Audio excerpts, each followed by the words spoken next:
अस्सलाम वालेकुम दोस्तों, आउं मुमताज़ कासकेली। दोस्तों जीअं त हीअं तमामु जल्द असांजे वॾो उस्ताद अनवर शाद मूंसां गॾु वेठो आहे। दोस्तनि खे थोरो ॾेखारियो आहे उस्ताद खे। हींअर असां इन ई फिल्म उस्ताद जो बाडर शहर में ऐं बाडर जे मुख़्तलिफ़ मस्जिद वारा इलाइक़ा आहिनि ऐं उन सिलसिले में मां बि हिते बाडर आयल आहियां। सो उस्ताद जी महिरबानी जो उस्ताद सॾु कयो ऐं उस्ताद चयो त बाबा हीअ फिल्म पाण गॾु ठाहींदासीं। ऐं काफ़ी अरसे खां पोइ उस्ताद हींअर फिल्म ॾिठी आहे, छो त इलाही प्रोजेक्ट ड्रामा उस्ताद हींअर हलनि था अलॻि राज राणियूं, वीरा हली वियो, राज राणियूं, या उस्ताद जो जज़्बात में ड्रामो हले थो, या सिंध टीवी ते बि इलाही ड्रामा हलनि था पिया। ॿई खणे पसा असांजो उस्ताद हींअर अलाह जे करम सां मसरूफ़ तरीन एक्टर डायरेक्टर आहे ऐं अलाह उस्ताद जी इज़त बि कई आहे, छो त हीउ माण्हू असां वटि सरमायो आहे। सो उस्ताद जो हुकुम थियो ऐं बाडर जी पहुतासीं। सो उस्ताद तमामु जल्द हिकिड़ी फिल्म पियो करे, जो असांजो दोस्त आहे, नौजवान दोस्त डायरेक्टर एक्टर पाण ई भाउ हबीब नूनारी साहब इलाही अॻु में बि कमु कयो अथई, हींअर बि तमामु वॾी हिकिड़ी फिल्म करे पियो। ऐं सो भाउ चयो त बाबा हिन कैमरामैनी तव्हां कंदव फिल्म जी ऐं असां सां गॾु बि हूंदव।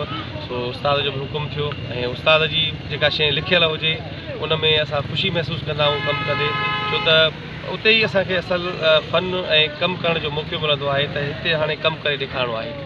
सो इनशाला इहा असांजी फिल्म ॾिसंदव। हिन में असांजे सिंध जो मशहूरु आर्टिस्ट असांजो वॾो, मां चवां सिंधी मीडिया जो असांजो हीरो मोहतरम अब्बास गुल साहब बि असां फिल्म में गॾु आहे।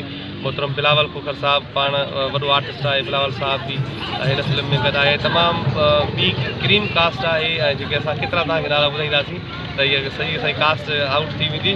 ऐं इनशाला फिल्म जो नालो उस्ताद रखियो आहे तबाही। सो इनशाला उहा फिल्म अगरि जेको नालो एॾो असराइतो आहे त इनशाला फिल्म बि असराइती हूंदी ऐं तमामु जल्द तव्हां स्क्रीन ते उहा फिल्म ॾिसी सघंदव। ऐं असां पोइ चवंदासीं त तव्हां हिकिड़ो दफ़ो उहा फिल्म ॾिसिजो ज़रूरु, इनशा ताला जॾहिं ठहंदी प्रोमोस या उन फिल्म जॾहिं वेंदी त मार्केट में तव्हां सभिनी खे ख़बर पइजी वेंदी। वरी महिरबानी।